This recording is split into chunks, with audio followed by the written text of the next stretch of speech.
Hello and welcome to this sort of transfer update little video. So obviously today, some big news out of Southampton. Obviously, as I'm recording, it's not 100% confirmed. It's not exactly, they haven't done announcements or anything like that, but it is basically 100%, maybe 99.9% done that Tino Livramento will be moving to Newcastle.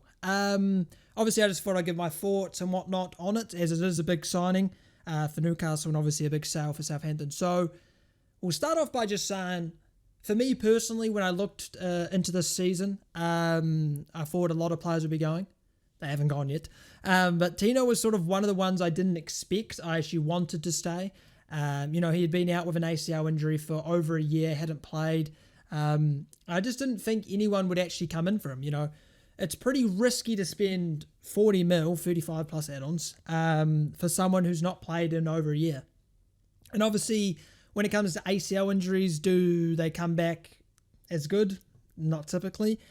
Maybe in his case he will, and he'll come back just as good as he was, which I hope for the case is for him, because honestly, he seems like a good guy. He's never really said anything out of order or acted in any way. He's been a professional in most aspects. And he was a brilliant player. I mean, when he first joined, obviously no clue who he was, obviously from the Chelsea Academy for like 5 mil.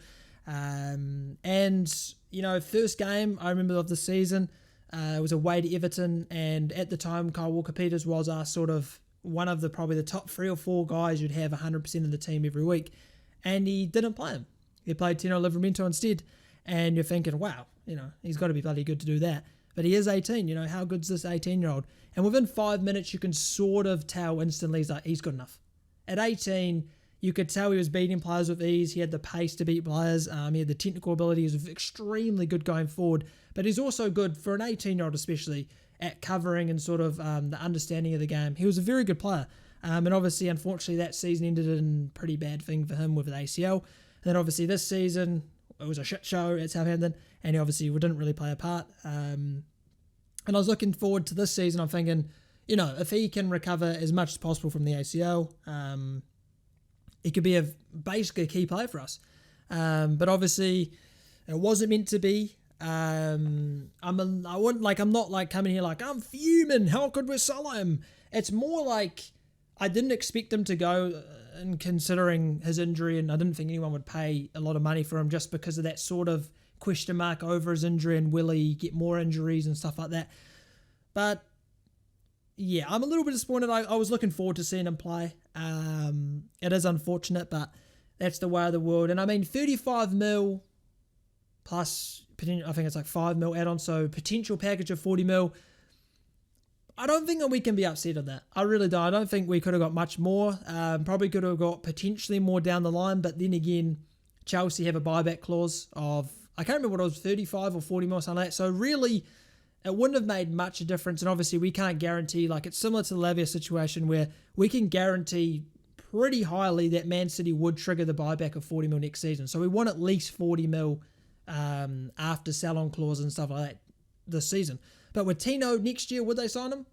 Probably not. It's sort of one of those things where we can't guarantee Chelsea would pay the 40 mil. So someone else offering 40 mil, even taking off 10 or 15 of how many of the clause we have with the sell-on, it's still a good deal.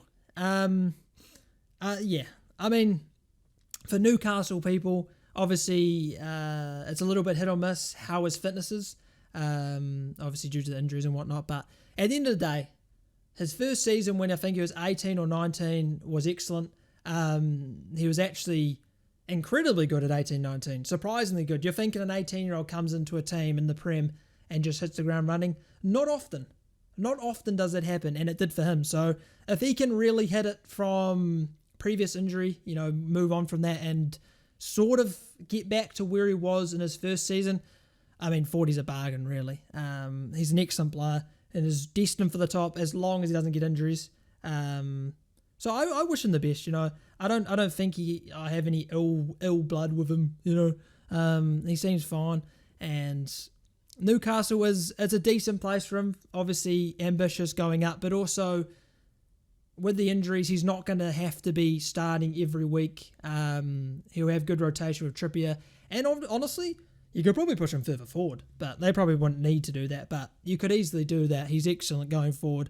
And then with the Champions League and all the cup competitions and stuff like that, he'll get good amount of game time with the rotation. So, I mean, it's not a bad move for him. It's not a bad move for us. I mean, as Wilcox has said multiple times, we will not sell anyone unless it's a win-win situation. So, clearly the 35 plus add-ons was the win in our situation. But in terms of replacements, I've seen a lot of rumours that Max Aarons from Norwich would sort of be the guy.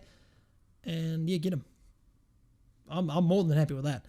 Max Aarons, I think, is class. And obviously that depends on Walker Peters and all that shit, because we've got so many fucking players. But yeah, I'm a little bit upset in terms I wanted to watch him play, but it is what it is. It's a good deal regardless. 40 mil is 40 mil at the end of the day.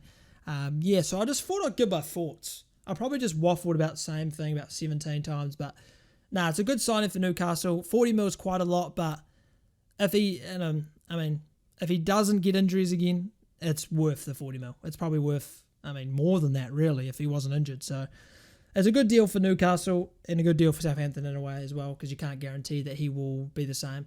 But yeah, that's the video. Just thought I'd, share my thoughts, I guess, on this transfer, because it is quite a big one. But yeah, if you enjoyed, like, subscribe if you want to. And obviously I'll see you for the watch along. When is this coming out? Oh yeah, I'll see you in the watch along tonight. Like 15 minutes before kickoff for the Sheffield Wednesday away game. Hopefully get off to a good start. And yeah, that's all I got for you. So yeah, have a good rest of your night or day or morning. Yep, 100%. See ya.